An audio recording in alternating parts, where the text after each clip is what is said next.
নমস্কাৰ বন্ধুসকল আপোনালোকক স্বাগতম জনাইছো এডভান্স আসাম YouTube চেনেলত আজি আপোনালোকৰ বাবে পুনৰ লৈ আছো 10টা আচৰিত ধৰণৰ প্ৰশ্ন আৰু উত্তৰ গতিকে ভিডিওটো নিশ্চয় শেষলৈকে চাই থাকিব এতিয়া আহকচোন আজিৰ খণ্ডটো আৰম্ভ কৰো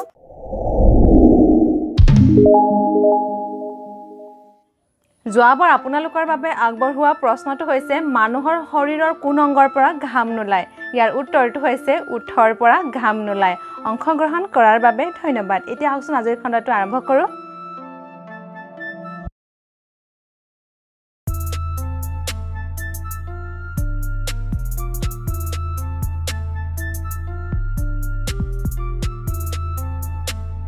প্ৰথম প্ৰশ্নটো হৈছে মহিলা এগৰাকীয়ে সন্তান প্ৰসৱৰ সময়ত কিমান বিষ অনুভৱ কৰে আপুনি জানেনে এনে ধৰণৰ আৰু বহু কেইটা তথ্য আছে গতিকে ভিডিওটো নিশ্চয় শেষলৈকে চাই থাকিব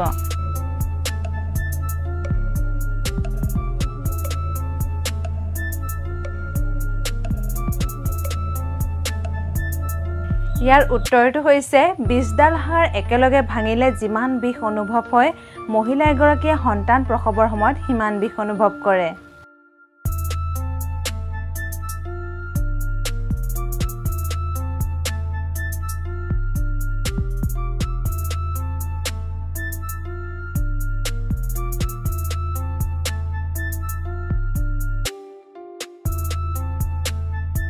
দ্বিতীয় প্ৰশ্নটো হৈছে কোনবিধ জীৱ অন্ধ হৈ জন্মগ্ৰহণ কৰে আৰু জন্ম হোৱাৰ কেইদিনমান পাছতহে চকু মেল খায় আপোনালোকে জীৱবিধক নিশ্চয় লক্ষ্য কৰিছে চাগে জানে যদিও কমেন্ট কৰি জনাবচোন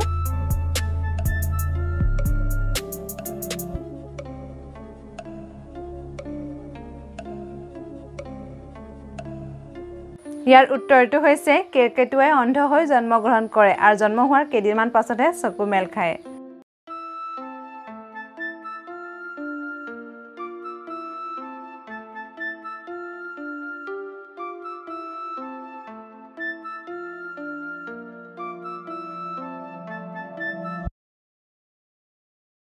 তৃতীয় প্ৰশ্নটো হৈছে কোনবিধ জীৱই চিৰিৰে ওপৰলৈ যাব পাৰে কিন্তু চিৰিৰে তললৈ নামিব নোৱাৰে আচৰিত জীৱ নহয়নে যদি জানে কমেন্ট কৰি জনাবচোন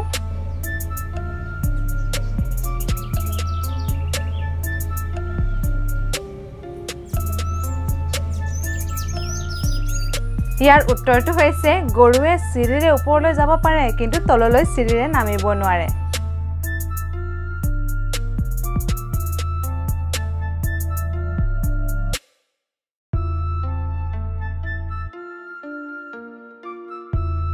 চতুৰ্থ প্ৰশ্নটো হৈছে কোনবিধ জীৱৰ তেজৰ ৰং বৰণহীন কিন্তু অক্সিজেন পোৱাৰ লগে লগে নীলা হৈ পৰে আচৰিত জীৱ নহয়নে আৰু আপোনালোকৰ বাবে সদায় এনে ধৰণৰ অজান তথ্যবোৰ আনি থাকো গতিকে লাইক এটা নিশ্চয় কৰিব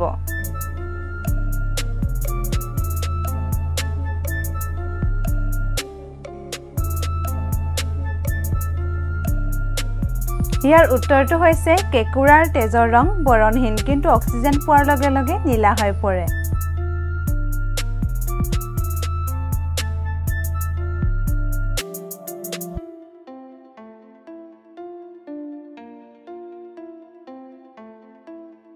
পঞ্চম প্ৰশ্নটো হৈছে কোনবিধ জীৱৰ গাখীৰ দৈ বনাব নোৱাৰে ভাবক আৰু উত্তৰটো কমেন্ট কৰি জনাব আৰু সময়ৰ প্ৰয়োজন হলে ভিডিওটো ৰখাই ল'ব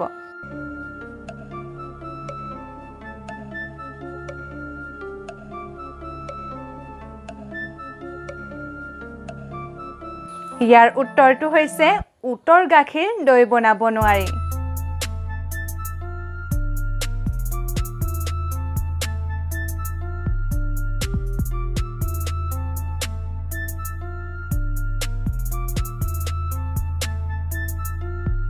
ছয় নম্বৰ প্ৰশ্নটো হৈছে কোনবিধ জীৱই চকু মুদিলেহে খাদ্য গিলিব পাৰে প্ৰকৃতিৰ আচৰিত ৰহস্য নহয়নে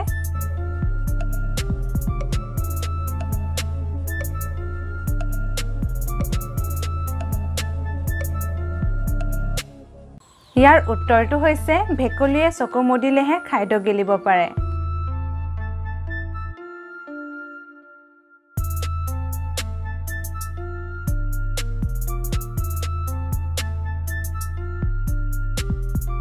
সাত নম্বৰ প্ৰশ্নটো হৈছে কোনখন দেশৰ মানুহে মৰা মানুহৰ লাউ খোলাৰে ফুটবল খেলে বিভিন্ন দেশৰ বিভিন্ন নীতি নিয়ম নহয়নে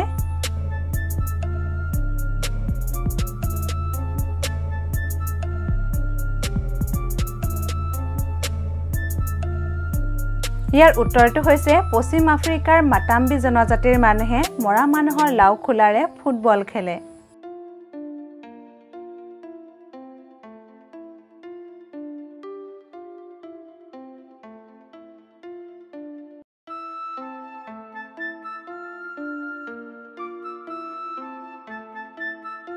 আঠ নম্বৰ প্ৰশ্নটো হৈছে কোন জীৱৰ আগৰ দুটা দাঁত গোটেই জীৱন নিৰ্বিচ্ছিন্নভাৱে বাঢ়ি থাকে আপুনি ইয়াৰ বিষয়ে আগতে শুনা পাইছিল নে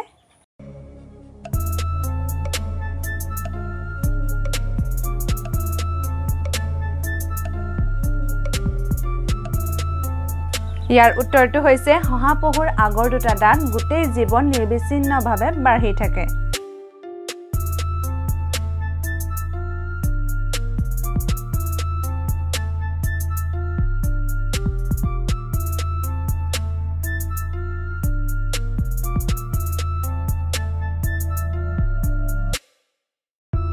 9 নম্বৰ প্ৰশ্নটো হৈছে কোন প্ৰাণীৰ জিভা 21 ইঞ্চি আৰু জিভাৰে কাণ পৰিষ্কাৰ কৰিব পাৰে আৰু আপোনালোকৰ বাবে সদায় অজান তথ্যবোৰ আনি থাকো গতিকে লাইক এটা শেয়াৰ এটা নিশ্চয় কৰি দিব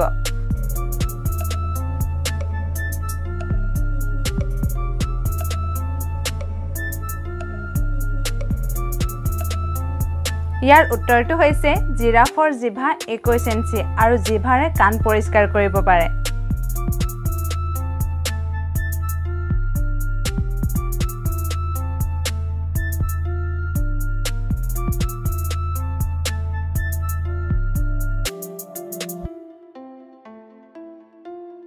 10 নম্বৰ তথা অন্তিম প্ৰশ্নটো হৈছে আমাৰ দেশৰ প্ৰধানমন্ত্ৰী নৰেন্দ্ৰ মোদী ডাঙৰীয়াই খাদ্যৰ সৈতে এটা বিশেষ বস্তু খায় যিটোৰ এটাৰ দাম ৮০,০০০ টকা আপুনি ইয়াৰ বিষয়ে আগতে শুনা পাইছিল নে যদি জানে কমেন্ট কৰি জনাবচোন আৰু আপুনি যদি নতুন তেনে ধৰণৰ তথ্যবোৰ পাই থাকিবৰ বাবে এই চেনেলটো নিশ্চয় সাবস্ক্ৰাইব কৰিব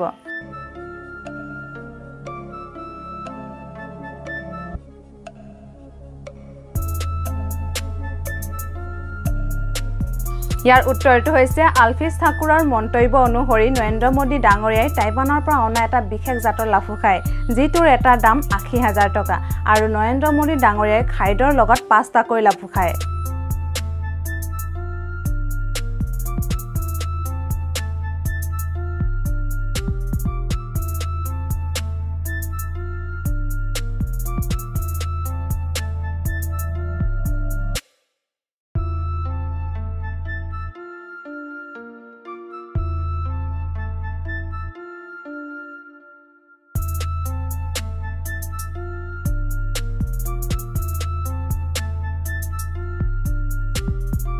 আপোনালোকৰ বাবে এটা প্ৰশ্ন আগবঢ়ালো প্ৰশ্নটো হৈছে এটা বন্ধ ঘড়ীয়ে দিনটোত কেইবাৰ শুদ্ধ সময় দিব পাৰে ইয়াৰ উত্তৰটো নিশ্চয় কমেন্ট কৰি জনাব মই সকলোৰে কমেন্টবোৰ চাও আৰু ইয়াৰ শুদ্ধ উত্তৰটো পৰৱৰ্তী খণ্ডত ঘোষণা কৰা হ'ব ভিডিঅ'টো চাৰ বাবে ধন্যবাদ